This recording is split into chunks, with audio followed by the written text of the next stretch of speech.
Hello Outriders. I put together a Trickster build which pretty much just wrecks everything. It consistently wipes out trash mobs, it utterly decimates bosses, it leaves other classes behind in terms of the amount of damage the Trickster is dealing. It's geared around the Spectral Strike Pax node, which anytime you're using a damaging power like Twisted Rounds, it's going to add 15% of your anomaly power as extra damage, and that 15% stacks with each occurrence all the way up to 750% of your anomaly power, which you're never going to reach because no enemies are going to live that long. And since 99% of your damage is coming from Spectral Strike, it's not necessary to ramp up your Twisted Rounds before you trigger them. You can trigger them right at the beginning, throw out a Deception skill, throw out a movement skill, and then just go to work. And you're going to see that Spectral Strike damage climb right from the beginning.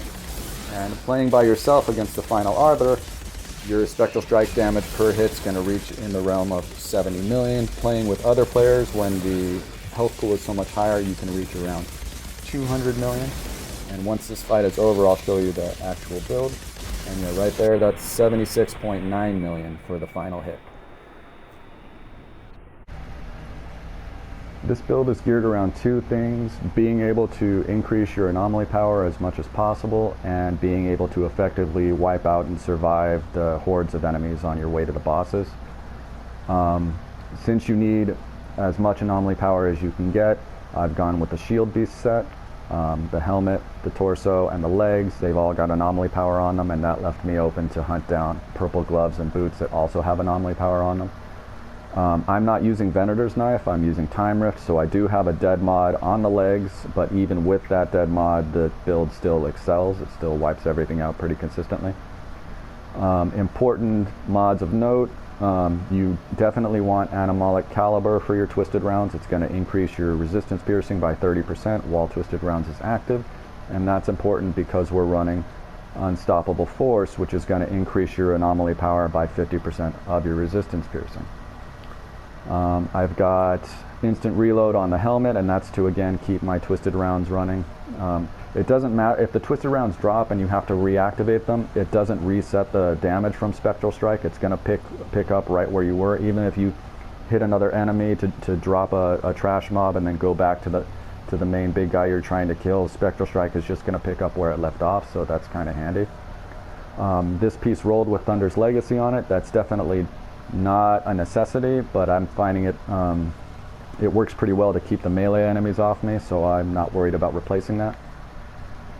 On my torso, I've added another one so that anytime I use Time Rift, I have infinite ammo against the enemies I'm shooting. I mean, that's also not really necessary. Initially, this build I was using attack rifle, so ammo was much more important, but now that I'm using an LMG, I could probably get rid of that. But I'm comfortable with it, so I'm not worried about changing it right now. On the pants, I've got a little bit of pain. Now that a little bit of pain scales with your anomaly power, and we're ramping up the anomaly power to make Spectral Strike more effective, a little bit of pain will do nutty damage on all the trash mobs that you hit with it, and it's really going to help your survivability and just help you wipe them out quicker. This piece rolled with Time Blast, which I want to replace. I would probably put Damage Absorber there just to help the survivability a little bit and make sure that the freeze that the melee guys can put on you wears off quicker. On my gloves, I've got Power Assimilation, which again is another important mod for your anomaly power. It's not going to help you as much against the single bosses, but in the areas leading up to those where there's several elites on the field, it's going to bump up your anomaly power significantly, which is just going to help you drop everything quicker. Captain Hunter will increase the damage from your Spectral Strike, so it's helpful for the boss, and it's helpful for dropping the elites that are going to be all over the place when you're making your way to the boss. Backstabber is another one that I want to try and replace. I would probably put Pain Transfer to just help with the clearing process, but so far I haven't been able to find a piece that rolls with mods that I need while getting rid of that one. And then on the boots, I've got triple range for my Time Rift just to help me pick up more enemies, damage more enemies, and get more health coming in. And then Weakening the Prey, if you haven't tried it on the Arbiter yet, you definitely want to. Because it's got an interrupt on it, every time you use Time Rift, even if he's got his resistance going, It will stop his axe throwing, and it will stop the move that he does that blocks up all your powers.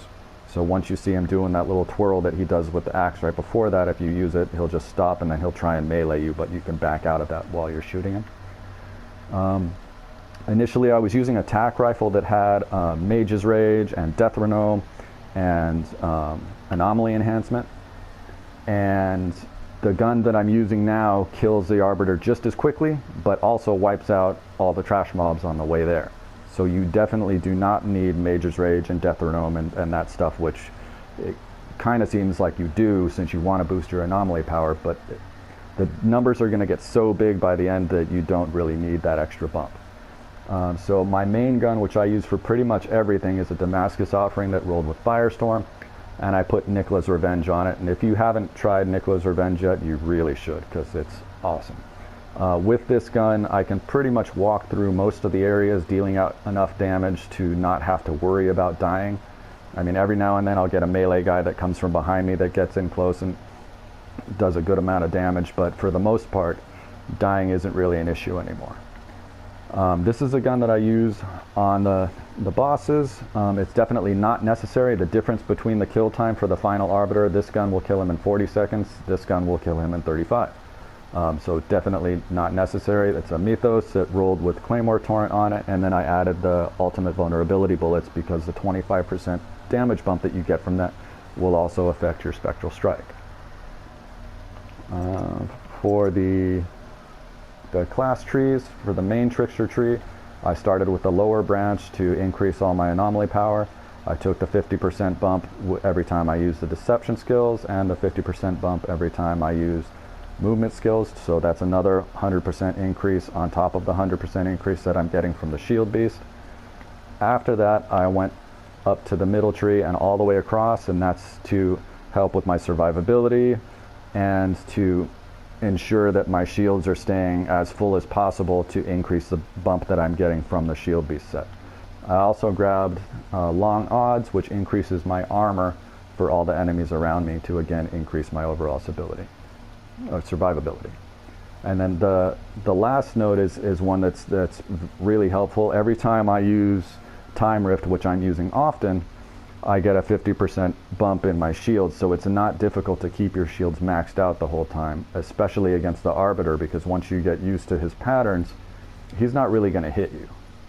So it maxes out your shields early to max out your anomaly power early, to make sure that your Spectral Strike is starting out as strong as possible so that it ramps up to those higher damage numbers faster. All right, for the Pax tree, your Spectral Strike is here, so you're going to want to use the upper tree. At the first fork, I went down for more damage mitigation, which is again for the survivability. Once I get Damage Absorber in the setup, I'll probably switch to this upper node here, which will increase the anomaly power by another 15%. And the node before Spectral Strike increases resistance piercing, and it's also got a scaling component for enemies around you. So again, that's going to feed into that unstoppable force, which is going to raise your anomaly power even more. For the Ascension nodes, I mean, there's a lot of different options for this one, like as to what you can take first. I always take the damage against elites first, and then since this build is about anomaly power, you want your anomaly power nodes and your resistance piercing nodes. After that, I think I took the anomaly damage next to increase the damage from all of the mods on my weapons. Then I took leech, and then I went into the survivability tree to start filling this up and make sure I didn't fall over anymore. The extra ammo, that's a holdover from when I was still using a tack rifle for this setup, so it's definitely not necessary now that I'm using an LMG. So I could probably take those out and put them somewhere else, but I'm not really worried about it because the build's working really well as is. But yeah, give it a try, see how you like it. I'm finding it to be really helpful. I was doing a full anomaly feed into the firepower, which is what everybody else was using the Shieldbeast for, and it did some nice numbers, but it wasn't quick at wiping out the trash enemies, and it definitely wasn't quick at wiping out the Arbiters and the bosses. But this build, it just excels pretty much all around. So give it a shot, see how you like it. Thank you.